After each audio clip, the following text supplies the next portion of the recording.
அருட்பெருஞ்சோதி அருட்பெருஞ்சோதி தனிப்பெருங்கருணை அருட்பெருஞ்சோதி திருவருட்பிரகாச வள்ளலார் திவ்ய திருவடிகளே சரணம். வள்ளல் மலரடி வாழ்க வாழ்க, எல்லா உயிர்களும் இன்புற்று வாழ்க. ராமலிங்காபயம் ராமலிங்காபயம் ராமலிங்கா அபயம் அபயம். அனைவருக்கும் வந்தனம். வள்ளலார் பெருமைகள் உங்களை அன்புடன் வரவேற்கிறது. வள்ளலார் பெருமைகள் எனும் இந்த யூடியூப் சேனல்ல நாம் தொடர்ந்து திரு அருட்பாவின் ஆழ்ந்த உண்மைகளையும், வள்ளல் பெருமானார் பெற்ற பெரும் பேற்றையும், வள்ளல் பெருமானாருடைய பெருமைகளையும் தொடர்ந்து பார்த்து கொண்டு வருகிறோம். அந்த வகையில் நம்முடைய தெய்வமாகிய வள்ளல் பெருமானார் திருவாய் மலர்ந்தருளிய பேருபதேசம் எனும் மகா உபதேசத்தை நாம் தொடர்ந்து பார்த்து கொண்டு வருகிறோம். ஏற்கனவே 2 பகுதிகளை பார்த்த நாம் இன்று 3வது பகுதிக்குள் பயணம் செய்ய இருக்கின்றோம். ஆயினும் பேருபதேசத்தை பற்றிய சுருக்கத்தை நான் கூற விளைகிறேன். பேருபதேசம் என்பது பெருமானாரிடமிருந்து நமக்கு கடைசியாக கிடைக்கப்பட்ட மகா உபதேசமாகும். இந்த உபதேசம் 2 அன்பர்களின் கையெழுத்து பிரதி என்றும், அல்லது ஒரு அன்பரின் பிரதியையே இன்னொரு அன்பர் படியெடுத்திருக்கிறார் என்றும் சொல்லப்படுவது உண்டு. ஆகவே பேருபதேசம் பெருமானாரின் கையெழுத்து பிரதி இல்லை என்கின்ற காரணத்தினால் இதற்குள் சில இடைச்செருகல்கள் சேர்ந்திருப்பதற்கும் வாய்ப்புகள் உண்டு. இடைச்செருகல்கள் இருக்கும் என்று நான் சொல்லவில்லை, ஆனால் இடைச்செருகல்கள் இருப்பதற்கான வாய்ப்பும் உண்டு. ஆகவே பெருமானாருடைய எந்த ஒரு உபதேசத்தை படிப்பதாக இருந்தாலும் அது பெருமானாரின் திருக்கரத்தால் எழுதப்பட்ட திரு அருட்பாவில் இருக்கும் என்று சொன்னால் அதை நாம் அப்படியே எடுத்துக்கொள்ளலாம். ஒருவேளை திரு அருட்பாவில் இல்லாத விடயங்களையும் பெருமானார் பேருபதேசத்தில் கொடுத்து இருக்கலாம். அதே வேளையில் இந்த 2ம் இல்லாமல் பெருமானார் சொல்லாத சில விடயங்களும் கூட பிற்பாடு சேர்ந்திருப்பதற்கு வாய்ப்புகள் உண்டு. ஆயினும் பெருமானாருடைய திருவருளை நம்பி பெருமானார் கொடுத்த பேருபதேசத்திற்குள் நாம் பயணம் செய்ய இருக்கின்றோம். இதுவரையில் பெருமானார் என்ன சொல்லி இருந்தார் என்று சொன்னால், நம்முடைய நிலையையும் தெய்வத்தினுடைய நிலையையும் தெரிந்து கொள்ள நமக்கு சொன்னார். அதற்கு சத்விசாரம் செய்வதற்கு நமக்கு பெருமானார் சொன்னார். விசாரம் என்றால் என்ன என்று நமக்கு பெருமானார் சொல்லி இருக்கிறார். இது அனைத்தையும் நாம் ஏற்கனவே முதல் பகுதியிலும் 2வது பகுதியிலும் பார்த்திருக்கிறோம். இன்று 3வது பகுதியில் அதன் தொடர்ச்சியாக பெருமானார் சொல்கிறார். மேலும் சிலர் இது ஆண்டவர் வருகின்ற தருணமாக இருக்கின்றதே, இத்தருணத்தில் முயற்சி செய்வானேன் அப்படி பெருமானாரை பார்த்து அங்கே கேள்வி கேட்கிறாங்க. பெருமானார் சித்தி வளாகம் எனும் திருமாளிகையில் கொடி கட்டி பேருபதேசம் செய்கிறார். அப்படி பெருமானார் பேருபதேசம் செய்கின்ற பொழுது சில அன்பர்கள் கேள்வி எழுப்புகிறார்கள். என்ன கேள்வி என்று கேட்டால், பெருமானார் விசாரம் செய்ய சொல்கிறார். அப்போ விசாரம் செய்வதற்கான முயற்சியில் இருக்க வேண்டும் என்று பெருமானார் சொல்கிறார். ஆனா அவங்க எல்லாரும் என்ன கேட்கிறாங்கன்னா, இது கடவுள் வரப்போறாருன்னு நீங்க சொல்றீங்களே, கடவுள் இன்னும் 10 நாளைக்குள்ள மேட்டுக்குப்பத்திலிருந்து சித்தி வளாகத்திலிருந்து தர்மசாலைக்கு போறதா சொல்றீங்களே, கடவுள் தான் வரப்போறாரே, நாம ஏன் முயற்சி செய்யணும்? கடவுள் வந்தா நமக்கு எல்லாமே கிடைச்சிட்டாதா அப்படின்னு சொல்லிட்டு ஒரு கேள்வி எழுப்புறாங்க. அதுதான் பெருமானார் சொல்கிறார், இது ஆண்டவர் வருகின்ற தருணமாக இருக்கின்றதே, இத்தருணத்தில் முயற்சி செய்வானேன்? ஆண்டவர் வந்தவுடனே பெற வேண்டியதை நாம் பெற்றுக்கொள்ளப்படாதோ என வினவலாம். சில பேர் கேள்வி கேட்கலாம், ஆண்டவர் தான் வரப்போறாரே, நான் எதுக்கு இங்க முயற்சி செஞ்சுக்கிட்டு இருக்கணும்? ஆண்டவர் வந்த உடனே எனக்கு கொடுக்க வேண்டியதெல்லாம் கொடுக்க போறாரு, நான் எதுக்கு முயற்சி செய்யணும்? நான் எதுக்கு விசாரம் பண்ணணும் அப்படின்னு கேட்கிறாங்க. அதற்கு பெருமானார் பதில் சொல்கிறார், ஆம், தாம் வினவியது நலம்தான், நீங்க கேட்டது கரெக்டு தான், உண்மைதான். ஆண்டவர் வரப்போகிறதும் சத்தியம்தான், ஆண்டவர் வரப்போகிறதும் சத்தியம்தான். நம்மவர்களின் திரை நீங்க போகின்றதும் சத்தியம்தான். அப்போ ஆண்டவர் எதற்காக வரப்போகிறார்? ஆண்டவர் எதற்காக வரப்போகிறார்? ஒவ்வொருவருடைய தேகத்திற்குள்ளே இருக்கக்கூடிய ஆன்ம அறிவை தெரிய விடாமல் மறைத்து கொண்டிருக்கக்கூடிய திரைகளை விளக்கம் செய்வதற்காக, விளக்குவதற்காக, நீக்குவதற்காக இறைவன் வரப்போகிறார். அப்போ பெருமானார் சொல்றாங்க, ஆண்டவர் வரப்போறாங்கிறது உண்மைதான், சத்தியம்தான். அவர் வந்தவுடனே நம்மவர்களின் திரை நீங்க போகிறதும் சத்தியம்தான். இந்த இடத்துல ஒரு வார்த்தையை கவனிங்களேன். திரை நீங்க போவது உங்களது அப்படின்னு பெருமானார் சொல்லியிருக்கலாம். ஆனா பெருமானார் என்ன சொல்றாங்கன்னா, நம்மவர்கள் அப்படிங்கிற ஒரு வார்த்தையை அந்த இடத்துல பெருமானார் பயன்படுத்துறாங்க. இப்ப நம்மவர்கள்ங்கிறது யாரு? பெருமானார் சொல்படி கேட்டு, பெருமானார் வழிப்படி யார் நடக்கிறார்களோ அவர்கள்தான் பெருமானார் சொன்ன நம்மவர்கள். பெருமானார் சொன்னபடி பக்தியோட, பெருமானார் சொன்னபடி ஒழுக்கத்தோட, பெருமானார் சொன்னபடி தயவே வடிவாக, பெருமானார் சொன்னபடி தவம் செய்கிறாங்க இல்லையா, அவங்க தான் நம்மவர்களாகப்படுவார்கள். அப்ப நம்மவர்களை திரை நீங்க போகிறதும் சத்தியம்தான் அப்படின்னு சொல்லிட்டு, அதுக்கடுத்து நீங்கள் எல்லாரும் பெற வேண்டியதை பெற்றுக்கொள்கிறதும் சத்தியம்தான். இங்க பாருங்க, நம்மவர்கள் அப்படிங்கிற ஒரு வார்த்தையும் பெருமானார் பயன்படுத்துறாங்க. அப்புறம் நீங்கள் எல்லோரும் அப்படிங்கிற வார்த்தையும் பயன்படுத்துறாங்க. அப்ப நம்மவர்களுக்கான வேறுபாடையும் பொதுவாக நீங்கள் எல்லோருக்கான வேறுபாடையும் புரிஞ்சுக்கோங்க. நம்மவர்களுக்கு திரை வீங்க போறது சத்தியம் ஐயா சொல்லிட்டாங்க. நீங்கள் எல்லாரும் பெற வேண்டியதை பெற்றுக்கொள்வதும் சத்தியம்தான். எல்லாமே உண்மைதான்ப்பா, சத்தியம்தான்ப்பா. திரை நீங்க போது, ஆண்டவர் வரப்போகிறார். சரி, இப்படியெல்லாம் ஏன் பெருமானார் சொல்றாங்க? இந்த கேள்வி ஒரு பெரிய $1,000,000 கேள்வி. ஆண்டவர் எங்க இருந்து வரப்போகிறார்? ஏன்னா ஆண்டவர் வெளியில் பெருமானார் தெளிவாக சொல்கிறார், இறைவன் பரமாகாச சொரூபராக இருக்கிறார் என்று பெருமானார் சொல்கிறார். பரம ஆகாசம் என்று சொன்னால் மேலான வெளி என்று பொருள்.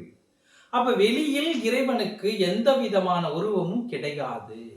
அவன் ஆகாயமாக இருக்கிறான், வானாக இருக்கிறான். அவனுடைய உருவம் என்று எதுவும் கிடையாது. புறத்தில் இறைவனுக்கு உருவம் இல்லை. அப்ப எங்கிருந்து ஆண்டவன் வரப்போகிறார்? உண்மையில் நம்முடைய தேகத்திற்குள் இருக்கக்கூடிய ஆண்டவர் தான் வரப்போகிறார். அப்போ ஒவ்வொருவருடைய தேகத்திற்குள்ளும் ஆன்மாவிற்குள்ளும் இறைவன் இருக்கிறார். அப்ப ஏன் பெருமானார் இதையெல்லாம் சொல்றாங்கன்னா, அங்கு இருப்பவர்களை உற்சாகப்படுத்துவதற்காக, ஊக்கப்படுத்துவதற்காக. ஏன்னா பெருமானார் ஆரம்பிக்கும் போது எப்படி ஆரம்பிச்சாங்க? இதுபோல் இருந்தது போல் இனியும் வீண்காலம் கழிக்காதீர்கள் பெருமானார் சொல்றாங்க. இப்ப வீண்காலம் கழிக்காம இருக்கணுங்கிறதுக்காக, இவங்களுக்கு ஒரு புத்துணர்ச்சியை கொடுப்பதற்காக ஆண்டவர் வரப்போறாரு, சத்தியம்தான், உங்களுக்கு எல்லா விதரையும் நீங்க போது எல்லாத்தையும். ஏன்னா பெருமானாருடைய பெருந்தயவை என்னன்னு கேட்டீங்கன்னா, எப்பொழுதும் நம்மை விட்டு நீங்காதவர். நம்மிடம் 1000 குறைகள் இருந்தாலும் அந்த குறைகளை எல்லாம் சரி செய்து கொண்டு வாருங்கள் வாருங்கள் என்று அழைத்து கொண்டே போனவர், போய்கொண்டிருப்பவர், இனிமேலும் செய்ய போகிறவர்.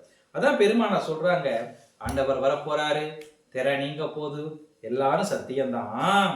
ஆனால் முன் சொன்ன ராக சம்பந்தமான பச்சை திரை என பெருமானார் அகவலில் கருப்பு திரையை முதல் திரையாக கொடுத்தார்.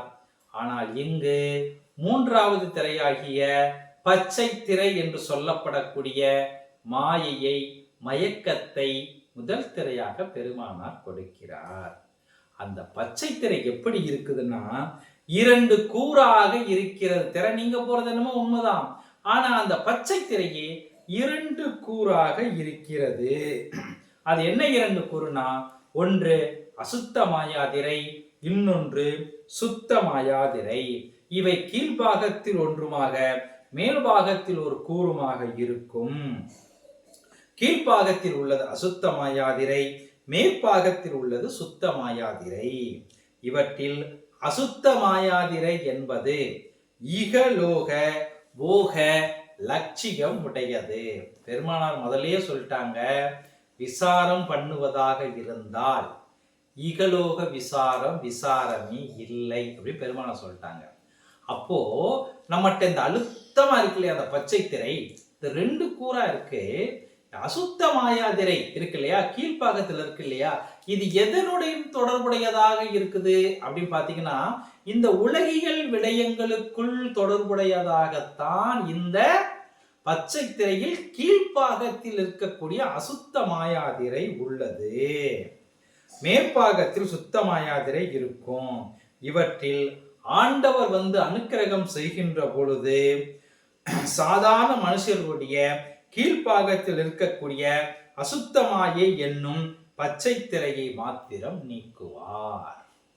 அப்போ ஆண்டவர் வந்தால் நீங்கள் எந்த விதமான முயற்சியும் செய்யாமல் இருந்தால் இந்த இகலோக உலகியல் விடயங்களுடன் தொடர்புடைய இந்த மனசு இருக்கு இல்லையா, மனசுதான் மாயதிரை. மயக்குங்கிறது என்ன? நம்முடைய மனசுதான் மயக்கம் மாயைக்கு அடிமையா இருக்கு. அப்ப இந்த இகலோகத்தில் சுத்து கொண்டிருக்கக்கூடிய இந்த மனசை மட்டும் இறைவன் சரி செய்து கொடுப்பார். அதனால அக்காலத்தில் நாம திரை நீங்கியவுடன் கூடிய விரைகள் சுத்தமாய் புனிதர்களாக இருக்கலாம். என்ன நடக்கும்னா, ஆண்டவர் வரப்போறாரு, சத்தியம்தான். ஆனா நீங்க எந்த விதமான முயற்சியும் செய்யாமல் இருந்தீங்கன்னா அவருடைய அனுக்கிரகத்தால் கவனிங்க, இறைவனுடைய அருளால் உங்களுடைய அசுத்த மாயா திரை என்று சொல்லப்படக்கூடிய அந்த ஒரு திரை நீங்கும். உங்களால முடிஞ்ச அளவுக்கு கொஞ்சம் சுத்தமான புனிதர்களா இருக்கலாம்.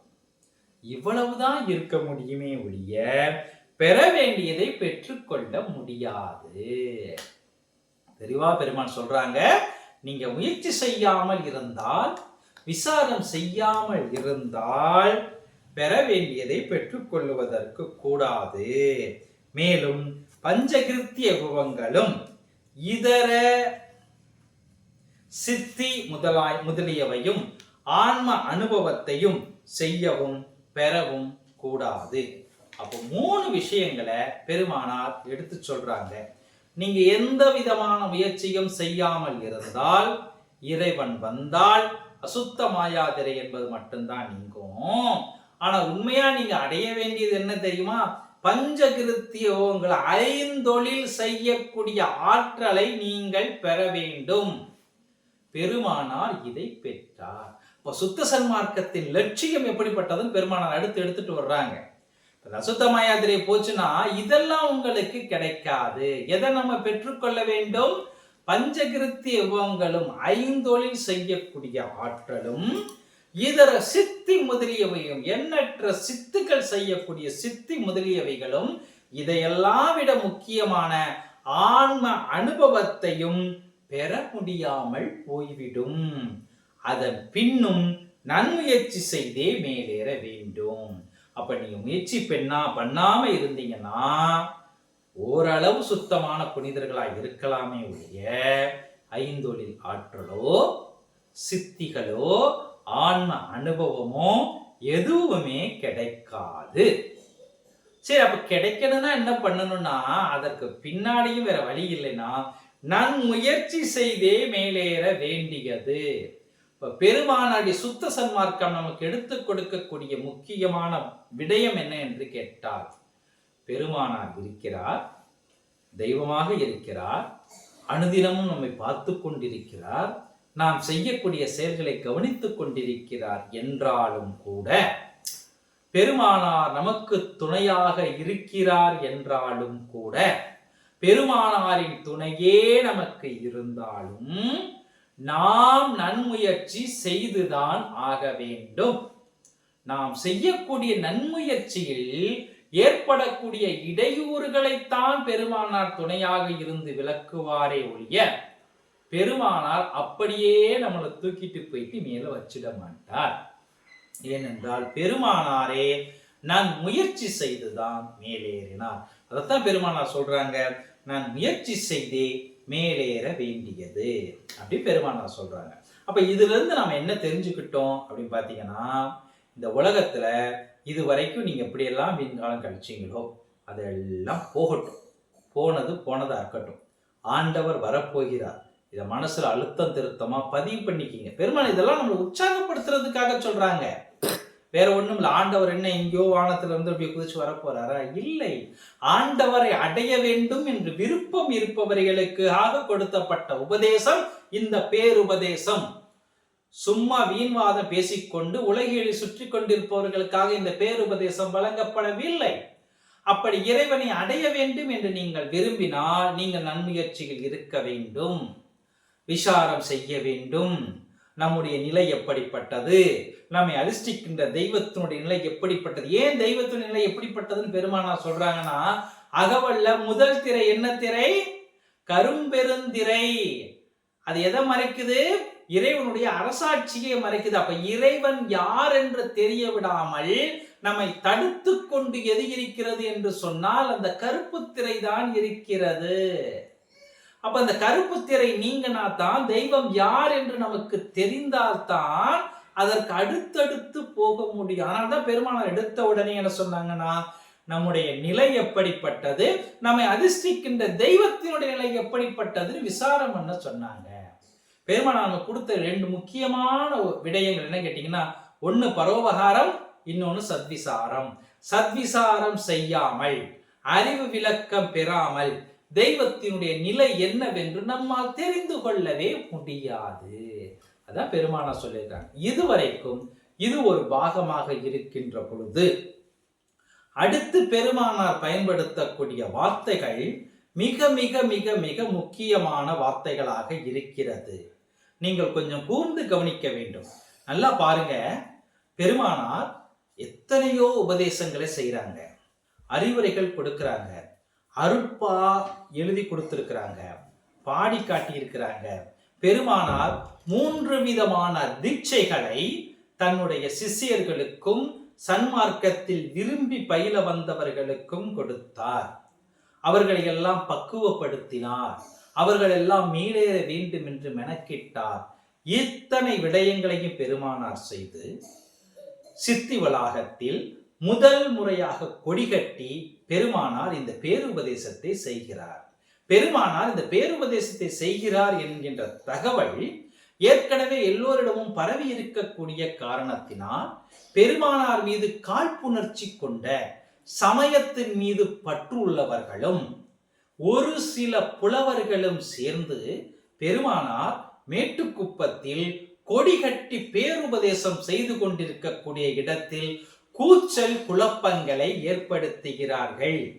இதெல்லாம் அன்பர்களால் பதிவு செய்யப்பட்டிருக்கிறது. பேருபதேசத்தை பேசக்கூடிய பலரும் பெருமானார் பேருபதேசம் நடத்திய பொழுது அங்கு என்ன நடந்தது, என்ன விதமான சூழல் இருந்தது என்பதை சொல்ல மறுக்கிறார்கள். பேருபதேசத்தை வெறும் உரைநடையாக வாசித்து செல்கிறார்கள். பெருமானார் சொன்ன ஒவ்வொரு வார்த்தைகளும் ஒவ்வொரு விதமான மனிதர்களுக்கும் ஒவ்வொரு விதமான தளத்தில் இருந்தவர்களுக்காகவும் பெருமானார் சொன்னது. என்ன நான் ஏன் இவ்வளவு சொல்றேன் அப்படின்னா, அடுத்த வரி அப்படித்தான் போகுது. பெருமானார் சொல்கிறார், மேலும் இத்தருணம் இங்கு உண்டாகும் கூச்சல் முதலியவையும் அடுத்தவர்களுக்கு பக்குவம் வருவிக்கவும் பாவிகளை விலக்கவும் உண்டாயின. பெருமானார் யாருங்க? தெய்வம். மற்றவர்கள் செய்த தவறுகளை எல்லாம் தன்மேல் ஏற்றிக்கொண்டு பாடிய அந்த தெய்வம் பாவிகள் என்கின்ற ஒரு வார்த்தையை பயன்படுத்துகிறார் என்று சொன்னால், பேருபதேசம் நடந்த பொழுது அங்கு நிகழ்ந்த நிகழ்வு என்ன? அதைத்தான் நான் சொன்னேன். அங்கு கூடி கூட்டமா ஒவ்வொன்று கத்துறாங்க, கூச்சல் குழப்பத்தை ஏற்படுத்துறாங்க. அதைத்தான் பெருமானார் சொல்கிறார், இத்தருணம் இங்கு உண்டாகும் கூச்சல் முதலியவையும் அடுத்தவர்களுக்கு பக்குவம் வருவிக்கவும். அதை பார்த்துக்கிட்டு இருக்கிறவங்களுக்கு, பெருமானாரை அடுத்து இருப்பவர்களுக்கு, பயணம் செய்கிறவர்களுக்கு, இவர்கள் இப்படித்தான் கூச்சலையும் குழப்பத்தையும் ஏற்படுத்தி கொண்டு இருப்பார்கள். அதற்குள்ள நீங்க போயிடாதீங்க, நீங்க பக்குவமா இருங்க. அடுத்தவர்களுக்கு பக்குவம் வருவிக்கவும் பாவிகளை விலக்கவும் உண்டாயின. யாருங்கிறதை அடையாளப்படுத்துவதற்காக கூச்சல் குழப்பத்தை ஏற்படுத்திய பாவிகளை அடையாளம் காட்டுவதற்காகத்தான் அங்கு உருவாகியிருக்கிறது அந்த சூழல். பெருமான் என்ன சொல்றாங்க? என்னை அடுத்து நீங்க இத்தனை பேர் இருக்கிறீங்களே, என்னை நம்பி இருக்கிறீங்களே, யார் எப்படி இருக்கிறார்கள் என்பதை நீங்கள் தெரிந்து கொள்ளுங்கள் என்று பெருமானார் சொல்கிறார். சொல்லி, ஆதலால் நாம் எல்லவரும் இத்தருணம் இப்போதே விசேஷ நன்முயற்சியுடனே இருந்தால், அவங்க எல்லாம் அப்படித்தான் இருப்பாங்க, கூச்சல் குழப்பம் போடுவாங்க, சமயங்களின் மீது பற்றுள்ளவர்கள், அவங்க அப்படித்தான் இருப்பாங்க, அவங்களை விட்டுடுங்க. நன்முயற்சின்னு கூட சொல்லல பெருமானார், விசேஷ நன்முயற்சியுடன் கூடுதலா நன்முயற்சியில் இருக்கணும். அப்படி இருந்தால் ஆண்டவர் வருகின்ற போது நம் கீழ்ப்பாகத்தில் இருக்கக்கூடிய அசுத்த மாயா திரையோடு கூடி மேல்பாகத்தில் இருக்கக்கூடிய சுத்த மாயையினுடைய பச்சை திரையும் நீங்கி போய்விடும். ஏன்னா அந்த 7 திரைகள்லயே ரொம்ப முக்கியமான திரை எதுன்னு கேட்டீங்கன்னா இந்த பச்சை திரை தான். இது மயக்கம், இது மாயை, இது ஆசை, இதுதான் ரொம்ப முக்கியமானது. அப்போ நாம நன்முயற்சியுடன் இருந்தோம்னா ஆண்டவர் வருகின்ற பொழுது அசுத்த மாயா திரையோடு சுத்த மாயா திரையும் நீங்கி போய்விடும். ஆனா கவனிக்க வேண்டியது என்ன? ஆண்டவர் எப்பொழுதும் வர தயாராக இருக்கிறார். பெருமானார் சொன்ன அன்றும் வர தயாராக இருக்கிறார், இன்றும் வர தயாராக இருக்கிறார். நாம் செய்ய வேண்டியது எல்லாம் விசேஷ நன்முயற்சி. அதுல பெருமானார் அதுக்கடுத்து அந்த திரைக்கு விளக்கம் கொடுக்குறாங்க. கருமையில் பச்சை வண்ணம் உடையது அசுத்த மாயாதிரை. இந்த கருப்பு நிறத்தோடு பச்சையை சேர்த்தோம்னா அடர் பச்சை இல்ல அடர் கருமை நிறத்தில் இருக்கும் இல்லையா, அடர்த்தியா இருக்கும் இல்லையா, இது அசுத்த மாயாதிரையா இருக்குது. பொன்மையில் பச்சை வண்ணம் உடையது, கொஞ்சம் மென்மையான பச்சை, ஒரு கிளிப்பச்சை மாதிரி இருக்கக்கூடியது சுத்த மாயா திரை. அந்த நிறத்துக்கு வித்தியாசம் பெருமானார் கொடுக்கிறாங்க. இவைகள் நீங்கின பிறகு மற்ற 8 திரைகளும் அதிக விரைவில் நீங்கி போய்விடும். இதுவும் பெரிய கேள்வி, $1,000,000 கேள்வி. பெருமானார் கைப்பட எழுதிய அகவலில் 7 திரைகள் என்று சொல்லியுள்ளார். ஆனால் பேருபதேசத்தில் பச்சை திரையை முதல் திரையாக வைத்து அதற்கு அடுத்து 8 திரை இருக்கிறதா சொல்றாங்க. அப்ப பச்சை திரையிலிருந்து அடுத்து 8 திரை எடுத்தா 9 திரைகள் ஆகுது. அப்போ 9 திரைகளோட ஏற்கனவே பெருமானார் சொன்ன கருப்பு திரையும் நீலத்திரையும் சேர்த்தா 11 திரைகள் ஆகுது. அப்போ உண்மையில் 11 திரைகள் உண்டா, இல்ல 8 திரைகள் உண்டா, அல்லது 7 திரைகள் உண்டா? பெருமானாருக்குத்தான் தெரியும். ஆனால் பெருமானார் இப்படி சொல்லி இருப்பதாக இந்த அன்பரின் குறிப்பு நமக்கு கிடைத்திருக்கிறது. ஆனால் நாம் தெரிந்து கொள்ள வேண்டியது என்ன என்று சொன்னால், பச்சை திரையை நிச்சயமாக நம்முடைய முயற்சியினால் தான் மயக்கம் என்னும் மாயையிலிருந்து நாம் விடுபட வேண்டும். அப்படி நீங்கினோம்னா அதிக விரைவில் நீங்கி போய்விடும். இத்திரைகளின் விவரத்தை திரு அருட்பெருஞ்சோதி அகவலில் கண்டுணர்க. இந்த திரைகளுடைய விளக்கம் என்னன்னு அருட்பெருஞ்சோதி அகவல்ல பாத்துங்க, பெருமானார் சொல்லி இருக்கிறாங்க. ஆனா அகவலில் 7 திரைகள், இங்கு 9 திரைகள். அப்படி என்றால் மீதி 2 திரைகள் என்ன திரைகள் என்று நமக்கு தெரியாது. ஒருவேளை என்ன திரைகள் எல்லாமே என்ன நம்ம உள்ள யாராவது போட்டு மறைச்சிட்டு இருக்காங்களா? இல்ல, எல்லாமே நம்முடைய குணங்களாகத்தான் இருக்கிறது. அப்போ அந்த அனுபவங்களுக்குள் நாம் செல்கின்ற பொழுது உண்மையில் அந்த 8 திரைகள் என்ன என்பது நமக்கு புலப்படும். அப்படி இல்லைன்னா நம்முடைய தெய்வமாகிய வள்ளல் பெருமானார் நமக்கு சொன்னாதான் உண்டு. ஒண்ணு நம்முடைய தெய்வம் நமக்கு சொல்லணும், இல்லைன்னா நாம பெருமானார் சொன்னபடி விசேஷ நன்முயற்சியுடன் இருந்து தெரிஞ்சுக்கிடலாம். மேலும் இது நீங்கின உடனே ஒருவன் பஞ்சகிருத்திய முதலானவையும் செய்வான். 9 திரைகளும் நீங்கிடுச்சுன்னா ஐந்தொழில் ஆற்றல் ஒருவனுக்கு கிடைக்கும்.